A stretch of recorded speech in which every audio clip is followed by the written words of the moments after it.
በወረቀቱ ስትፈተኝ ሰዓት ይዘሽ መግባታችን ምናምን እና ፈተና ላይ ደግሞ ምንድነው ፕራክቲካል የሚሆነው ሰዓትሽን አይተሽ ምን ያህል ሰዓት እንደቀረሽ እያየሽ ምናምን ነው ዛሬ የምትፈተኙ።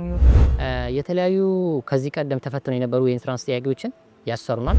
በክፍል ውስጥ 20 ወደ 360 የሚሆኑ ተማሪዎችን ማስፈተን የሚችል የአይቲ ላብ አዘጋጅተን ነበር። የተለያዩ ጥያቄዎች በመስጠት በሶሻል ሚዲያዎችም ላይ ጥያቄዎችን በመላክ እዛ ላይ ኮሚኒኬት በማድረግ በብዙ አይነት መንገዱ ሲያግዙን ነበር።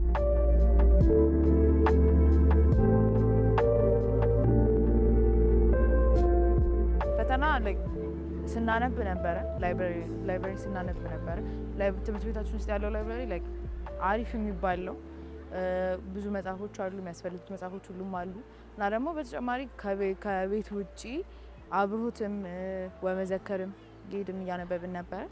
እንግዲህ በተለያየ መንገዱ እየተዘጋጀው ይገኛል። ለምሳሌ የተለያዩ ጥያቄዎችን በመስራት ከቨር ያላረኳቸውን ፖርሽኖች ከቨር በማድረግ እንዲሁም ደግሞ ትምህርት ቤታችን ውስጥ በመምህራኖች የሚሰጠውን ጥያቄዎችን በመስራት እንዲሁም ያልጨረስናቸውን ፖርሽኖችም እንዲሁም ከበድ ያሉትን ጥያቄዎች በመስጠት እሱን እያደረግን እየተዘጋጀን እንገኛለን። ያው ከጓደኞቼ ጋር አብሬ ለማንበብ ሞክሬያለሁ። ጥያቄዎችን ለመስራት ሞክረናል እና ተዘጋጅቻለሁ ብዬ አስባለሁ። ያው እንደሚታወቀው ዘንድሮ ዓመት በበይነመረብ ነው ሁሉም ተማሪዎቻችን የሚፈተኑት። ከሱም በተጨማሪ ደግሞ ትምህርት ቤቱ የፈተና ጣቢያ ነው። ሁሉም ተማሪዎች በዚህ ተቋም ነው የሚፈተኑት። ይህን ደግሞ ለማሟላት ከክፍለ ከተማ እስከ ከተማ ድረስ ያለሰለሰ ርብርብ ተደርጎ ቀደም ማለት ፈተና ጣቢያዎቹ እንዲዘጋጁ በዚህ በመጀመሪያ ዙር እስከ አራተኛ ዙር የሚፈተኑ ተማሪዎችን በመደለል ለእነዚህ ምቹ ሁኔታ እንዲፈጠር እንዳልኮች ከአዲስ አበባ ትምህርት ቤት ጀምሮ እስከ ትምህርት ቤት ድረስ ባለፉት ሳምንታት ዝግጅት ሲደረግ ቆይቷል። ጥሩ መመረጡ ከፍተኛ ደስታ ፈጥሮብናል። ምክንያቱም ቴክኖሎጂ እንግዲህ አሁን በዚህ የዘመኑ ወሳኝ ነገር ነው። ቴክኖሎጂ ደግሞ ትምህርትን ለማዘመንም ትምህርትንም ፍትሃዊም ለማድረግ ትምህርትንም ጥራቱን ለመጠበቅ ከሚያስፈልጉ ነገሮች ውስጥ አንዱ ነው። ስለዚህ እኛ ባለፈው ዓመት በነበረው እንቅስቃሴ ግብአት አሟልተን ነበር። ያው በተለያዩ ምክንያቶች ሳይሳካ ቀርቷል። ያንን በመውሰድ በዚህ ዓመት ከመስከረም ጀምረን ቅድመ ዝግጅት አድርገናል።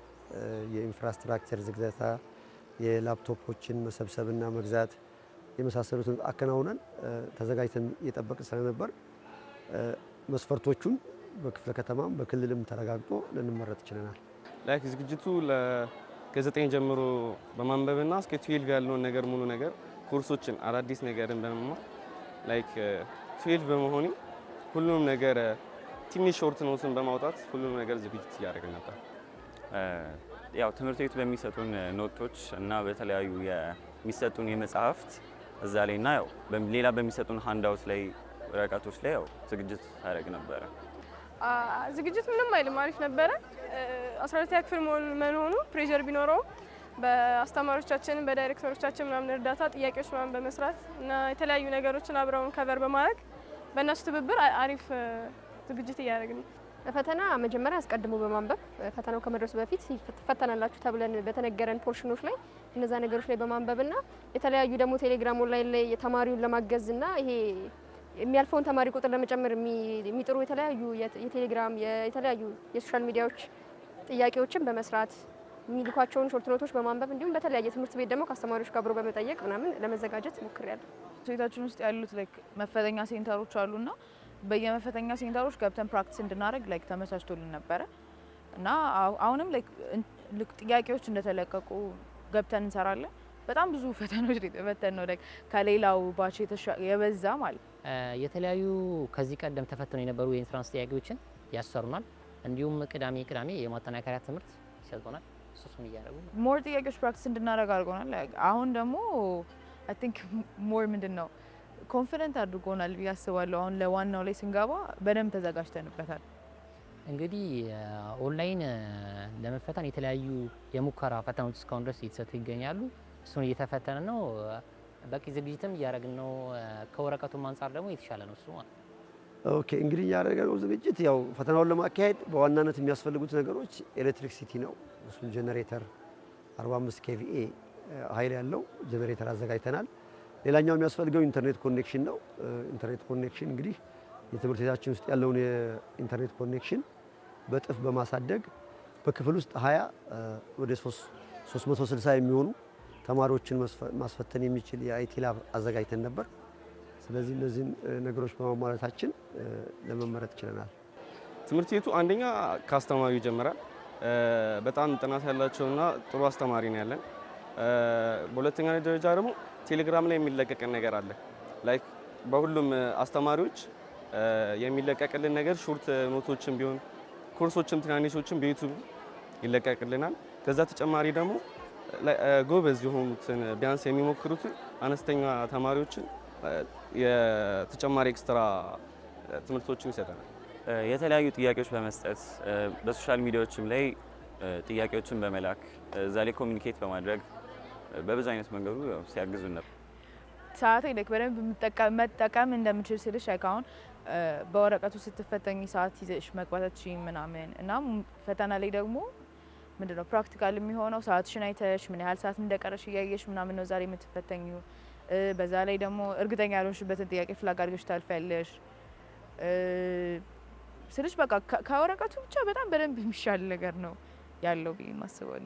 አሁን እሱን ለማሻሻል ልጆችን ለይቶ የመደገፍ ሁሉ ስራ አንዳንዱ በደንብ መደገፍ ይፈልጋል፣ አንዳንዱ ደግሞ ትንሽ የሚደግፉ ልጆች አሉ።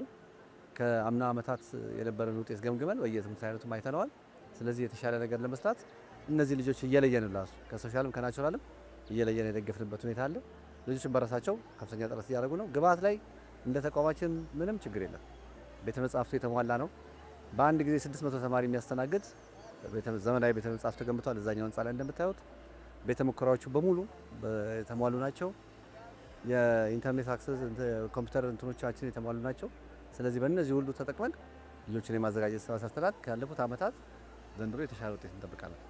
እቅዳችንም እሱ ነው። ያው እንግዲህ ይሄ ነገር አዲስ ነው። በኦንላይን መፈተን ብዙ የተለመደ ነገር አይደለም። ላለፉት 2 ዓመታት ነው።